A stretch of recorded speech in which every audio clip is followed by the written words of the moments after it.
You like I try to force my kids into knowing that I'm famous. Do you do that as well? Well, my middle son has always like known that I played football. So anywhere we go, he's like yelling from the back seat. Oh, he kicked for the Bucks. So I'm like, it's actually embarrassing. Like if I come through your gate, they ask for my name. And it's like, and he kicked for the Bucks. So, that's good though. Doesn't that make you feel good? No, it's cool, but it's like a little bit of embarrassing. Like I have him trained to say that. Yeah. My parents, my dad's like that. My dad will always be very proud and say, he's on the radio, whatever. And my kids, though, they don't seem to care. My dad used to do that with the ATM card. Do you? When's the last time you talked to your dad? It's been Nico's 18, probably 15 years ago. Wow. Yeah. And I'm so happy. You don't ever think about? No. Hey, look, at the end of the day, I feel bad that my kids don't have a grandfather. That's the only thing I feel bad. But he does have grandfather figures. I have friends that have, that have taken him kind of under their wing as grandparents because we played soccer together. He has that. But at the end, so that's what hurts more. Do you write about that in the book? It was, yes. Yeah. You didn't read it? I didn't read. I read only the football stuff. The Calta part. That chapter is stained with tears for me because I've read it a few times. Because I'm a good friend and I read your book. Thank you. So just a quick summary for those people who don't know. Your father took money? Well, he was very abusive from the beginning. Yes. But would you say, I'm asking this because I have having kids, would you say your father was abusive because he was making superstars or because he was just a total dick? Second. Yeah. Yeah, because, like, for example, we had a TV that was probably as big as an iPad. That was our TV with a VHS back in there, right? So we would rent movies, and if we heard him coming down the stairs, we would unplug it because we weren't allowed to watch movies and watch TV. Why? Who knows? You wasn't like go to your school work. You should be doing school work. He just didn't want you to have a good time. No. So then another thing, we had like a palm tree farm, right? So he would check us out of school at noon to go plant palm trees. On the palm trees? Yeah, like plant them. Literally, we planted 3,000 palm trees by hand. Yeah. My brothers and I. Yeah. And then he would get mad if we didn't get good grades. I'm like... Yeah. But do you think, like I had this kid, the Sal Messina that I went to school with, and his parents didn't even speak English. They were fresh out the boat from Italy. And they would want to pull him out of school because he had to go do construction work and stuff. But that's just what his father knew. You know what I'm saying? I'm not making excuses for your father. I agree. But the not knowing when you're going to get hit or for what, that's where you kind of draw the line. If I work, I don't mind doing manual labor. I've done it. Sure. And I've learned to do it. And that's part of it's fine. I'm glad I learned that. But I learned it with freaking flying hammers, flying sticks. And I realized how wrong it was when I had my kid. When I had Nico, I'm like, man, I love my kid so much. I would never do. How could anybody ever done that? Yeah. Right. So that's when we kind of drew the line and said, that's it. We just got to break tie because I didn't want that type of violence and abuse around my kids. Did you ever try to talk? I'm sure you did try to talk to him about it, or were you just like, no, he's too far gone? He was too far gone, but we did try to talk at times. But it was more like it's my way or the highway. So we chose the highway.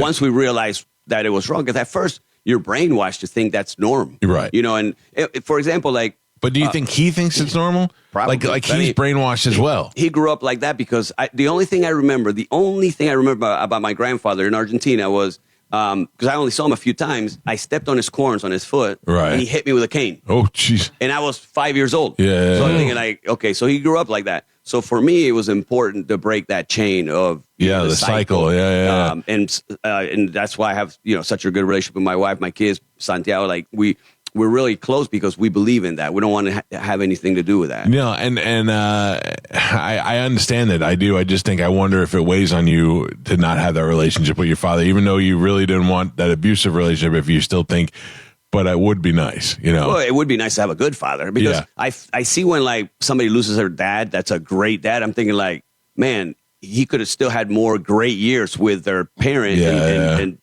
he's not here anymore. One, and I'm not saying I want him to die. I could care less what he does. If he wins the lottery tomorrow, I don't even want a penny from him. Like I don't want anything. Right. But the thing is, like, I feel bad when somebody loses their dad that they really love because I didn't have that for 15 years. My life has been so much better because he's not a part of our life. I know the feeling, like Martin. Yeah. My stepfather's a scumbag, and I could not care less. I don't care anything. When I hear about that Porsche story, I can relate to that because there's times where if I had a bad soccer game, he'd leave me at the fields. And I remember we played a tournament here in Tampa. We grew up in the La Belle near Fort Myers. Just took off because I was not playing good. And what did you do? I had to catch a ride with a parent. Cow. And then back then there's no cell phones. There's no way. Yeah. So I had to sit there and kind of, where is he? Ask one of the other parents. The parents that hadn't seen him in a couple hours, I said, well, maybe he left. So then I would take a ride, and then Mom would pick me up in Fort Myers and drive me to LaBelle. Oh my God. So that type of stuff. One of the bowl games, my last bowl game, I missed an extra point because of the stress that he had put me under the night before. He was upset that I didn't hang out with him. I hung out with my teammates. And he starts the boo at the stadium. He started the boo. Oh my God. I can't make this up. I'm telling you. Yeah, I believe you. A friend of mine, a teammate taps me on my shoulder. It's like, is that your dad? Oh my God. I laugh about it now, but I'm like, you got to be kidding me. And I could spot him out because he bought a red jacket and put a Wildcat logo. We're purple. So he stood out like a Nebraska fan. Oh my God. So it's but right now I'm so much happier in my life. So I'm like it. Yeah. I'm glad that part of it's over. I don't want my kids growing up with that. And I'm strong, a parent, but I'm not an abusive parent. Do any of your kids know him? No, they met him because he saw Nico, and then he saw my second one because they were 22 months apart, born, and that's when we kind of had that.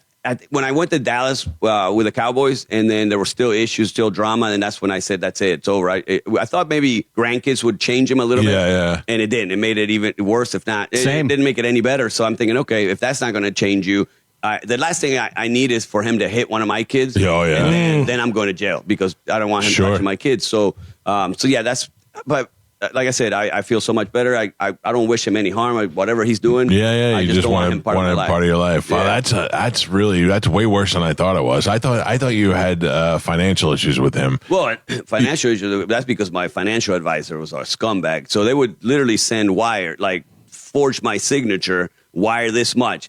And at one point, I kind of found out, but they were like, they're family, so here, take the money. But then I found out later how many of those wires. Oh, wow. And I know the guy knew. Yeah. But my mom kind of let that slide as well, because if he's happy with money, then she doesn't have to deal with any issues either. So I kind of blame her a little bit too. So it's like, at one point, I'm like, look, just do your thing. Let me do my thing. You talk to her?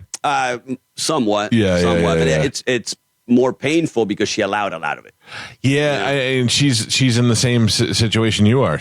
Obviously she's the adult, but she's also probably being abused as well. For sure she was. But the point is, at one point, you've got to grow some and say, look, I'm going to protect my kids. Because if my wife was beating my kids, I would be like, that's the last thing you're going to do to them. So 100%. If I did the same thing, I'm sure she would have just left me and protected the kids. And that's where I like, and then when she looks at other things and says I wasn't really seeing it, I didn't pay attention to it, that's crap. You know? So that's why I just rather look. Your new family. You have to concentrate on that family now. That's take care of my kids and my wife. That's my priority. One more question, then I'll move on. No, I know we did not plan on this today. Does he try? Like I think about this.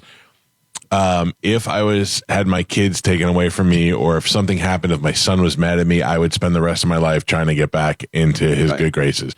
Does he reach out at all, or did he try at some point? The only time that I know that he tried is when I signed with the Saints. I get a text. Hola, Martin. Yeah. I need a wire. No, pretty much. So I'm like, you got to be kidding me. I hadn't talked to him in like 2 years, that part, or a year and a half. And then congratulations on making the team. And I'm thinking like, okay. Yeah. And then, obviously he sends like nasty messages, a couple suicide fails that were because of me, so I'm like, the gun didn't go off. I'm like, okay, sure. Oh my God. To put you on that, Gio, you relate to that as well? Oh yeah. To put you on that extra pressure. Right. Yeah. So no, that's like I said, I don't wish him any bad, but I just want to move forward. And you do the right thing for your family. That's exactly. Holy cow. The final deal breaker for me was when my son was like 7-8 months old. He told me the dog was more important.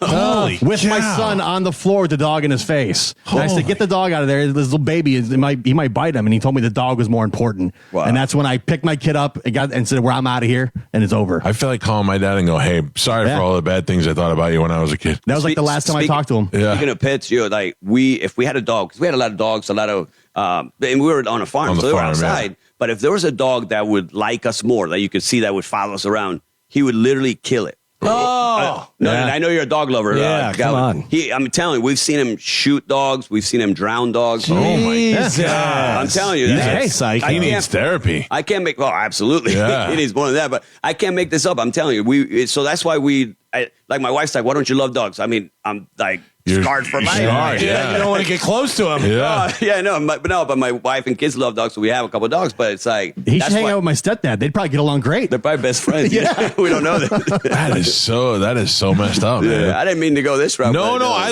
listen.